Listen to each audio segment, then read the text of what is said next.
we have got Janet. Hi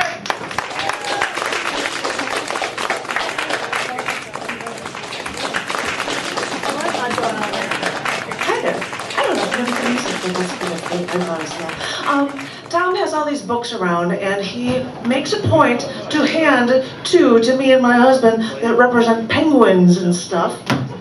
My season with penguins, because he knew that on July 25th, Cars Publications just released two photo books of mine. One is Antarctica Wildlife, that of course has tons of penguins all over it, and the other one's Antarctica Earth's Final Frontier, that shows amazing shots of icebergs and underwater, and it's amazing stuff that you'll never see ever again, which is really double plus cool.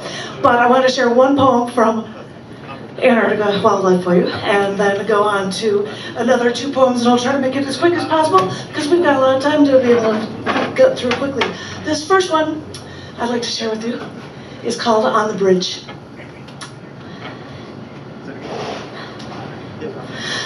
The captain invited us onto the bridge, and we cautiously walked and watched the majestic view from the front of the ship, searching for what was yet to be found. But, lucky for us, crewmates saw it, the first humpback whales of the season. So the captain gently slowed the ship down just to try to glide alongside. And maybe the whale was as curious as we, because after a few minutes of gliding, 3 humpback whales came along beside, trying to see what we might be hiding.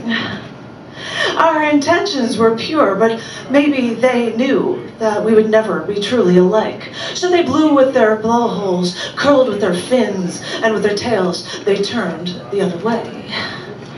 Yes, it's true, we're not alike. They turned backwards while we moved ahead. But I think we both learned from each other, and we grew through our final goodbye. I was honored to be on the bridge that day. I was honored he gave us that chance to communicate with something so different from us that helps, in a way, make us the same. Yeah. Thank you. This is one of the anniversary issues of cc&d magazine that I've run since '93, and this was from 2012, and it's called Sea Drift, the book, and this is a short poem I've never shared here, and it's called Human Construct of Time. Is this the best of times? Is this the worst of times? Or is this just one of those times? Only humans understand time. Where did all the time go, we say, as time slips away, as we search for ways to not look old, to avoid death. If I ever saw God, I'd have to ask, how old are you? How much longer are you just going to sit there, observe? But time is a human experience, a human construct. I have to keep reminding myself as I sit and think at times like these. Thank you. I'm trying to be quick for you. This one I'm going to share because Ron Kewen, a musician, took this poem of mine and made a song out of it and changed it around. This is from an issue of cc&d called Being Real from July-August 2016. It's called Shared Air. I've heard the buzz before that we could be breathing the same molecules breathed by Julius Caesar's last gasp. Because he was breathing oxygen and molecules are constantly rearranged and recycled. It could happen. But wait a minute, why not just stop at Julius? Why not Cleopatra? Why not Caligula? Why not Attila the Hun or Adolf? And hey, we have to stop there. Why stop there even? Because we've shared the air with the dinosaurs, from T-Rex to pterodactyls. But someone out there might be even saying that, hoping that a single molecule that they've breathed was also in Jesus's lungs. Really? Some people actually think this. And some people just don't want to accept the idea that we might be sharing the air with homeless people that we avoid on the street. So fine.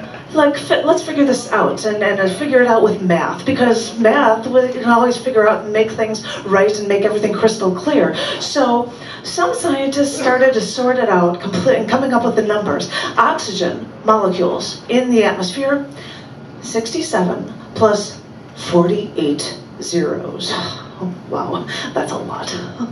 And so, to make some of this calculations, we can figure this out. Over a course of an 80-year lifetime, and Adolf Hitler or even Caligula didn't live that long, they would be breathing over an 80-year lifespan. A human would only breathe 0.000 and 6 more zeros, 0.1%. And of all the oxygen atoms on Earth, because if you think of this, really, with numbers that small, there's no way that you can actually make a match, because with how many oxygen atoms there are, you would actually be, statistically speaking, unable to get that much. It's be like a pathetic way to try to be able to say that you've shared the air of somebody who was famous once somewhere. I remember meeting a few famous people before, and each of them tried to say something funny, and trust me, it really fell short. So I made a point to get away, because it's true, just because they're known doesn't mean you should know them.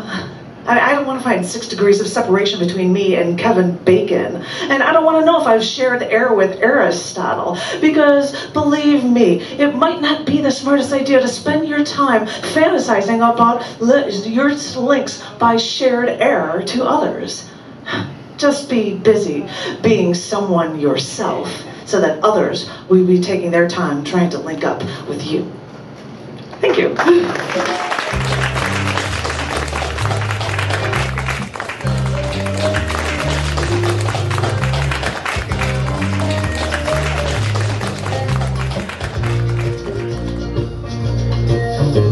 Now if you were my dinner date, my darling, then I might have a special thing to say.